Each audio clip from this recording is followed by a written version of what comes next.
Now that I look back, I definitely feel like it's not really too much of a stretch at all to say that Vegeta is definitely one of the most complex characters in the entire series of Dragon Ball. Going from a ruthless Saiyan warrior to pretty much a full-time family man, which is a total 180 for him. I mean, when we first met Vegeta, he was filled with hate and violence, with the sole purpose of causing mayhem while working for Frieza. The Vegeta that landed on Earth with Nappa is a totally different person than the Vegeta we see today, but what are some of the things that happened in his childhood?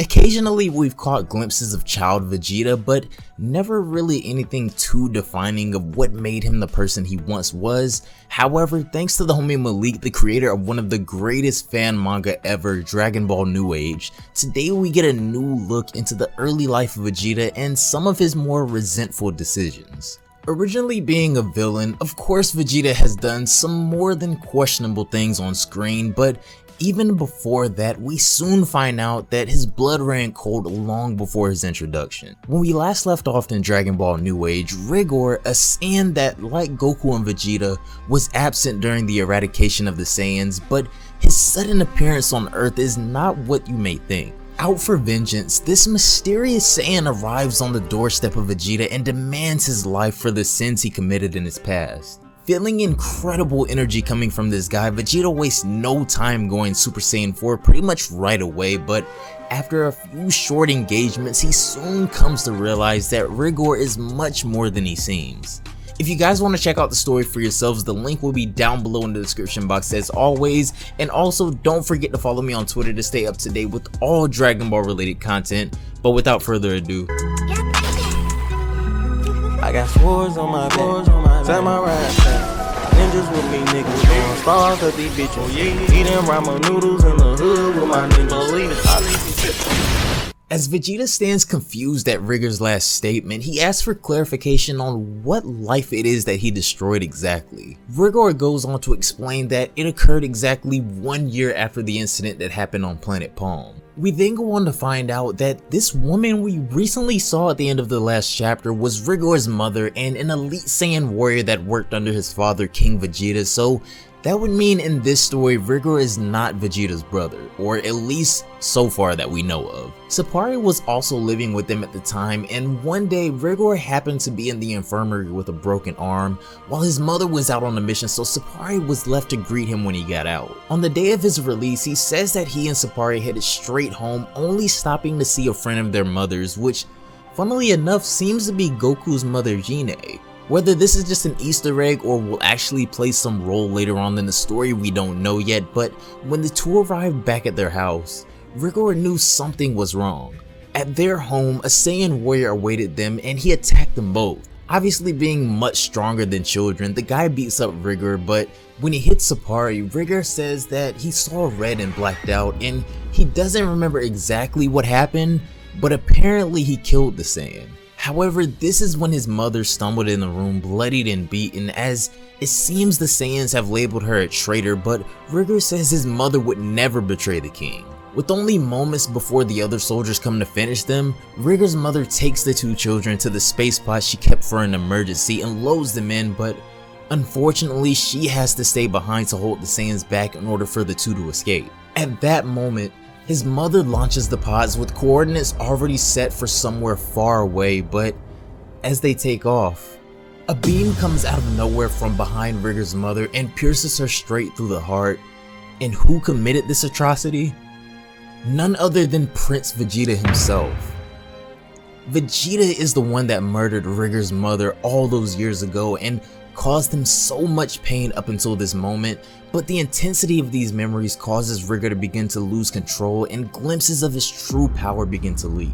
All over the planet, the other Z fighters who had taken notice of this oddly large key before are all alerted by this incredible spike in power coming from Vegeta's location, so Trunks heads off in that direction of his father. Goten, who is on a date when this happens, also takes note of this weird energy on Earth and he takes off as well. Back at the scene of the fight, Rigor, who is still seething with rage, continues to increase his power more and more, which puts Vegeta almost in a state of shock, but before he completely loses control, Sappari rushes over to him and is able to calm him down with just her words.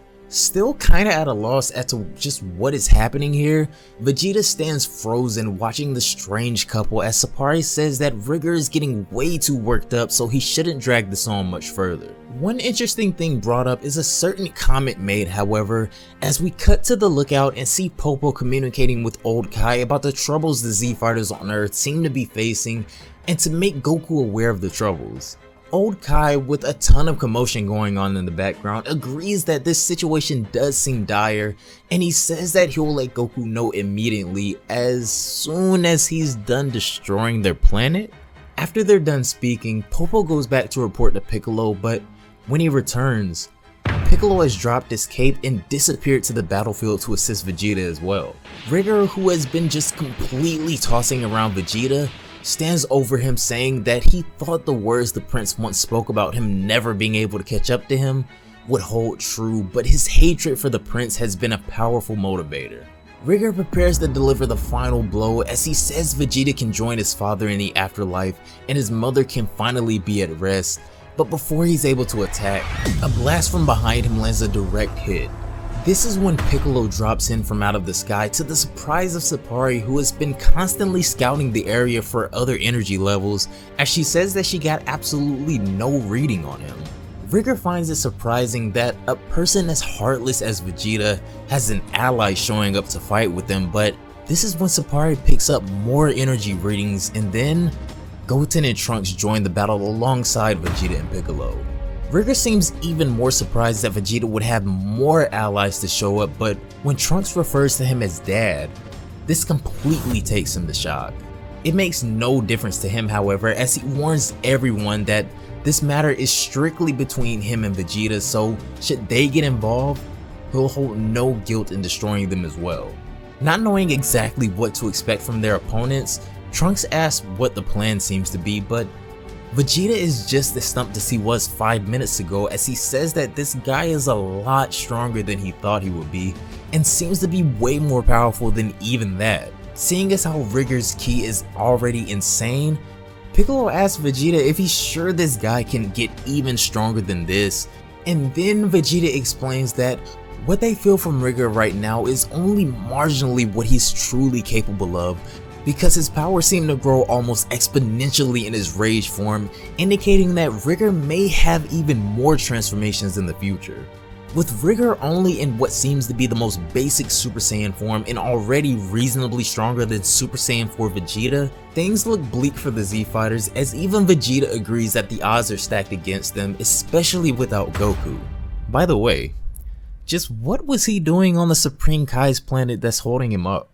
That's gonna do it for this one, guys. Thanks once again for watching the entire video. If you made it this far, shout out to the homie Malik for putting together another fire chapter of Dragon Ball New Age. The remastered version is definitely becoming my favorite version. It's slowly getting up there to be my favorite fan manga of all time, I'm not gonna lie. There's so many to pick from, but this new remastered version is just a masterpiece to me. So definitely a big shout out to the homie Malik. He has a Discord. I'm not sure if I can post it, so I would just recommend you guys follow him on Twitter. I think it's at MalikDBNA. I'll make sure to have that link down below, so you guys definitely gonna make sure to check the homie out. But also make sure to follow me on Twitter as well to stay up to date with all Dragon Ball related content. And guys, I know I say this every video all the time, but I promise we are going to start streaming. I honestly can't even really say what's holding me up, besides I don't really know what to play. So if you guys have suggestions on what you would like to see me play on Twitch, definitely leave that down below. Right now I'm playing things like Apex, Fortnite. I still play Legends a little bit, even though it's kind of getting in one of those dry spots for me. But anyways, that's gonna do it for this one, guys. Have a great day, and I will see you all in the next one. Bye, guys.